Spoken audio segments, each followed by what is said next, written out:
مسیح خداوند میں آپ سب کی سلامتی ہو۔ آج ہم خداوند کے پاک کلام میں سے جس تھاٹ پر غور کرتے ہیں، اس کی آج ہماری سوسائٹی کو ہمیں بہت زیادہ ضرورت ہے، کیونکہ ہم دیکھتے ہیں کہ افراتفری ہے، پیسے کمانے کی دوڑ ہے اور ایک دوسرے سے آگے بڑھ جانے کی دوڑ ہے۔ آپ کوئی بھی فون پہ جب اپلیکیشن کھولنے لگتے ہیں، اس سے پہلے جو ایڈز آتی ہیں تو یہ گیم ہے، اس سے آپ زیادہ پیسہ بنا سکتے ہیں، کما سکتے ہیں۔ تو آپ اپنے ارد گرد غور کریں یا اپنے اندر دیکھیں تو بس یہی دوڑ ہے کہ ہم زیادہ پیسے کما لیں۔ اس کے لیے ہم اپنی ہیلتھ کو نگلیکٹ کرتے ہیں، اپنی نیند کو نگلیکٹ کرتے ہیں، اپنے بچوں کو، اپنی فیملیز کو حتیٰ کہ ہم نگلیکٹ کرتے ہیں، جس کا ہمیں بہت زیادہ آگے چل کے خمیازہ بھی بھگتنا پڑتا ہے۔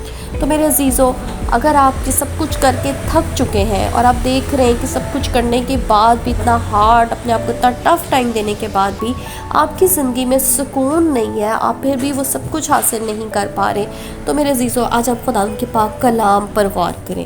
میرے ساتھ کلام مقدس میں سے دیکھیے پطرس کا دوسرا عام خط، پہلا باب اور اس کی دوسری، تیسری اور چوتھی آیت پر آج ہم غور کریں گے، اور پاک روح ہم سب کی مدد کرے تاکہ ہم کلام کو سمجھ سکیں، اس گہرائی کو۔ ہاللیلویہ۔ پاک کلام میں لکھا ہے، خدا اور ہمارے خداوند یسوع مسیح کی پہچان کے سبب سے۔ یہ جو لفظ ہے یسوع کی پہچان، مطلب یسوع مسیح کو جاننا اور زیادہ جاننا۔ انگلش میں دیکھیں تو نالج، جتنا زیادہ آپ یسوع مسیح کو جانتے چلے جائیں گے، پہچانیں گے ہے کون، کیا کر سکتا ہے، کیوں اس دنیا میں آیا، اس کی مصلوبیت کا کیا مقصد تھا، یسوع کے لہو کی کیا قوت اور قدرت ہے۔ اور پاک کلام میں لکھا ہے کہ آپ یسوع مسیح کے وسیلہ سے آلریڈی آپ شاہی کائنوں کا فرقہ ہیں، آپ باپ کے یسوع مسیح کے وسیلہ سے داہنی طرف بیٹھ چکے ہیں۔ تو جیسے جیسے جتنا آپ جانتے چلے جائیں گے، تو پاک کلام میں لکھا ہے کہ سبب سے فضل اور اطمینان زیادہ ہوتا رہے۔ آمین۔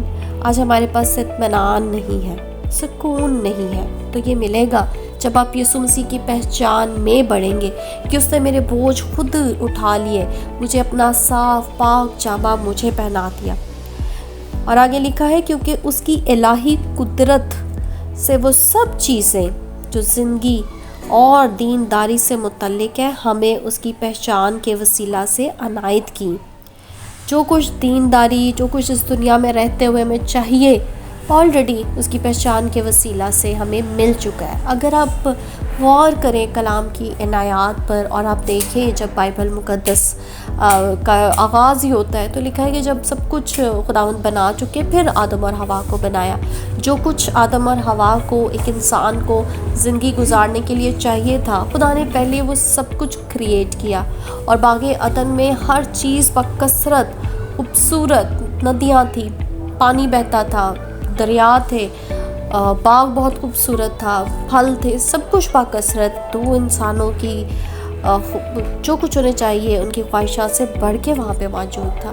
تو آج وہی خدا جو آدم اور حوا کا تھا، وہی خدا میرا اور آپ کا ہے، وہی خدا مجھ سے اور آپ سے بے انتہا، بے پناہ محبت کرتا ہے۔ اور آگے ہم اس کی 5ویں آیت میں دیکھیں تو پاک کلام میں لکھا ہے، جن کے باعث اس نے ہم سے قیمتی اور نہایت بڑے وعدے کیے ہیں، تاکہ ان کے وسیلہ سے تم اس خرابی سے چھوٹ کر جو دنیا میں بری خواہش کے سبب سے ہے، ذات الہی میں شریک ہو جاؤ۔ آج خداوند چاہتے ہیں کہ ذات الہی میں، خداوند میں، یسوع مسیح میں ہم شریک ہو جائیں۔ ہاللیلویہ۔ اور جو کچھ کیا کلام میں لکھا ہے کہ قیمتی اور نہایت بڑے وعدے کیے ہیں، تو آج میرے عزیزو، آپ ان ساری سوچوں سے جو صرف آپ کو بے سکون کرتی ہے، سونے نہیں دیتی، آپ اپنے جسم کو تھکاتے ہیں، اپنے رشتوں کو خراب کرتے ہیں، آج آپ پاک کلام کی عنایات پر غور کریں اور ان ساری سوچوں سے آپ باہر آئیں۔ اور پاک کلام میں لکھا ہے کہ پہلے ڈھونڈو تم اس کی بادشاہی، تو یہ ساری چیزیں تم کو ملتی جائیں گی۔ آپ خداوند میں اپنی زندگی کے دن بسر کریں، اسے جانیں، اسے پہچانیں، اس کے ساتھ وقت گزاریں، تو آپ کی زندگی مطمئن بھی ہوئے گی، شادمان بھی ہوگی، آپ کے رشتے بھی بحال ہوں گے، اور یہ سب کچھ جو آپ کو چاہیے خداوند کی قوت اور قدرت سے آپ سب کچھ ہوتے ہوئے دیکھیں گے۔